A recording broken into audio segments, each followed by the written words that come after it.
सिंह है, ग्राम पिपराली, मेडिकल से रिलेटेड हूँ। सीनियर नर्सिंग ऑफिसर की पोस्ट से पिपराली से रिटायर हुआ था 2022 में।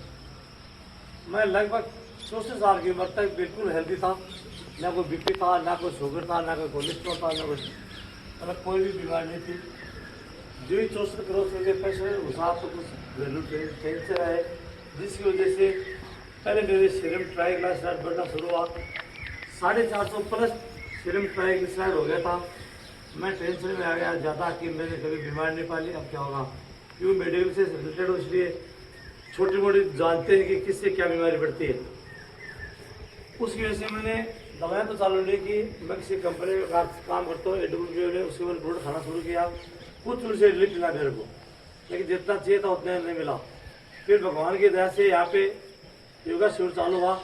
7 से तो मेरे को 7 को पता नहीं चला, 8 को पता चला। मैं मॉर्निंग वॉक पे जाता था तो 7 को छोड़ के आने पे फिर 9 से मैंने किया कि चलना चाहिए। फिर वो 9 तारीख से 14 तारीख तक लगातार किया। फिर कमलेश जी के माध्यम से बहुत ही अच्छे हम लक्की आदमी हैं कि पिपराली गांव में हमने जन्म लिया। इतना नज़दीक, लगभग 2 किलोमीटर 2.5 किलोमीटर हमें योगा करने का स्थान प्राप्त हुआ। कहते हैं कि प्लेटफार्म सबसे ज़्यादा पावरफुल होता है। अकेला इंसान कुछ नहीं करता, किसी भी क्षेत्र में फील्ड नहीं हो सकता। जिसको अच्छा प्लेटफार्म मिलता है वो बहुत जल्दी तरक्की करता है। तो हमने इस प्लेटफार्म के माध्यम से योगा शिविर में भाग लिया और योग शुरू किया। जैसे हमने योग शुरू किया तो हमारा सीरम ट्राइग्लिसराइड जो 450 प्लस था वो 350 400 के लगभग आ गया। फिर मैंने कंटिन्यू चालू रखा तो इस 18 जुलाई को सीरम ट्राइग्लिसराइड मेरा 197 आ गया, जो कि लेस देन 150 होता है, यानी 150 से कम होना चाहिए। 197 आ गया। अभी मैंने कराया जरूर। उसके बाद में मेरी जो शुगर थी वो 178 थी, वो खाली पेट फास्टिंग जो 117 पे आ गई, यानी शुगर मेरी बिल्कुल कंट्रोल है। अभी मैंने आयुर्वेद प्रोडक्ट भी बंद कर दिए हैं, वो प्रोडक्ट लेना था। LDL, VLDL, HDL जरूर थोड़ा सा कम बढ़ा है। LDL, VLDL दोनों नेगेटिव है। उसके साथ में एक होते हैं HbA1c, जिसको हीमोग्लोबिन बोलते हैं, मतलब 7 लेके चलते हैं ऑक्सीजन को। वो मेरी 7.80 थी। 8 से ऊपर तो मतलब हाई शुगर हो जाती है। वो मेरी कम होते होते अभी 6.2 यानी कि प्री डायबिटिक आ गई है। तो दोस्तों, उसके अलावा पेट से संबंधित भी कुछ समस्याएं थी।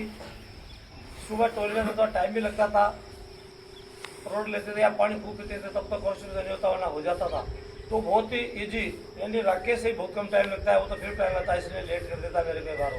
मैं विदिन 3 मिनट्स टॉयलेट जाके आ जाता हूँ। सुबह उठते एक गिलास पानी पीता हूँ। स्वास्थ्य का बहुत ध्यान रखता हूँ, लेकिन कभी कभी मेरा काम ऐसा फील्ड का काम, इसलिए मैं लेट हो रहा था सोते टाइम। जैसे कल मेरे को वीण मनजौनता एक कंडक्टर के साथ हो गया, वो प्राइवेट बस के अंदर ले गया, रोड किराए के चक्कर में उसी पास था, तो हम लेट हो गए। सुबह निकले, शाम को 4:30 पौने 5 बजे खाना खाया, जिससे फिर आज थोड़ी लेट हुई। तो दोस्तों, मेरे तो ये राय है कि प्रत्येक व्यक्ति को अपने घर के प्रत्येक सदस्य को यहाँ नहीं आ सकते उनको घर पे बताओ। योग से बढ़कर इस जमाने में कोई मेडिकल साइंस नहीं है। मेडिकल साइंस के अंदर सिर्फ रिलीफ मिलती है। जैसे अपन दिए के अंदर तेल डालते हैं तो जल जाता है, लेकिन जैसे तेल खत्म होता है तो वापस बुझ जाता है।